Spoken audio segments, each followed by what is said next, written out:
everyone, Redneck Computer Geek here with my co-host Fuzz.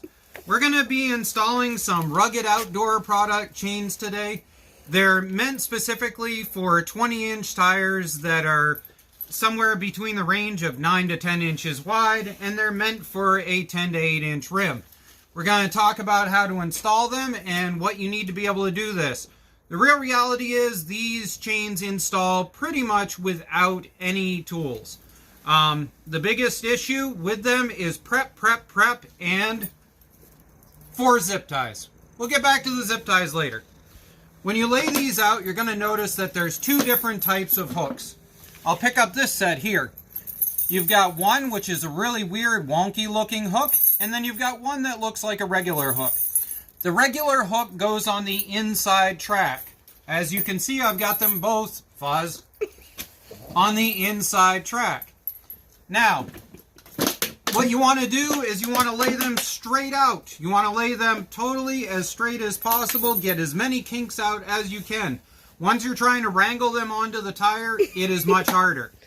Now, all you're going to do from here is just pop this machine in neutral, or you're going to drive it straight into the center, and then you're going to chain it up.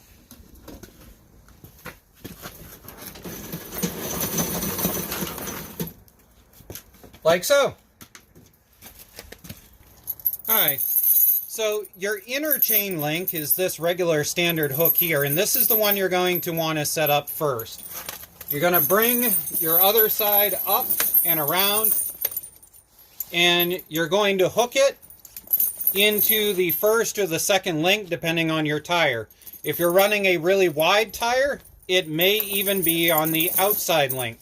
But if you're running a regular 10-inch wide tire, it will probably be the second link in my experience. From there, you're going to bounce these chains and bounce them up and around over the top of the tire.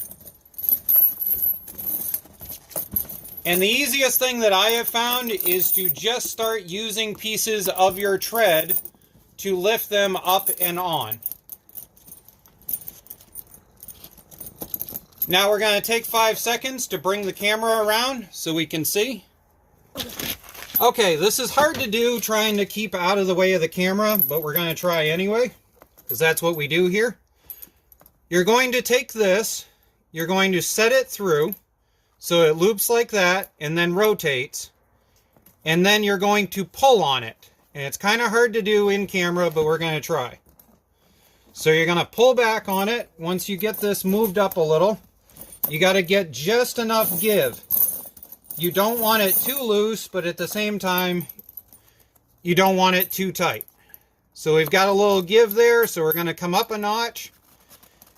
And then we're going to roll it over. And if you do it right, you should be able to tuck it in onto this link right here. Now see, I don't have quite enough, so we're going to lift and move some of this chain up. We're just going to slinky it up, caterpillar it up, whatever you want to say for a term here.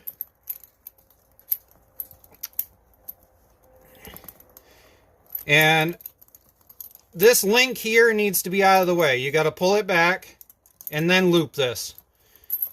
Now, like I said before, we're going to loop it in, and it should go in under.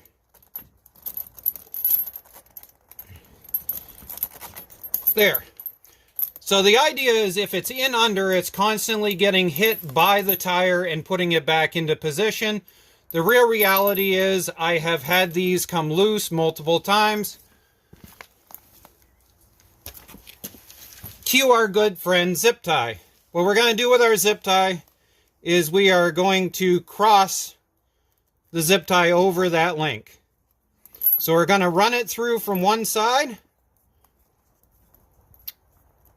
We're going to loop over the top and run it back through.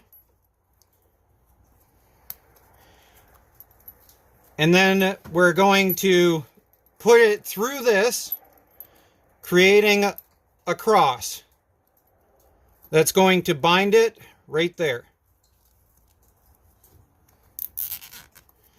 And you can do this in any number of a bunch of different ways. But basically the idea is you want to create something that is making sure that it never moves off of that section, like so. And now we'll get the other side done and take this thing for a test drive. Go.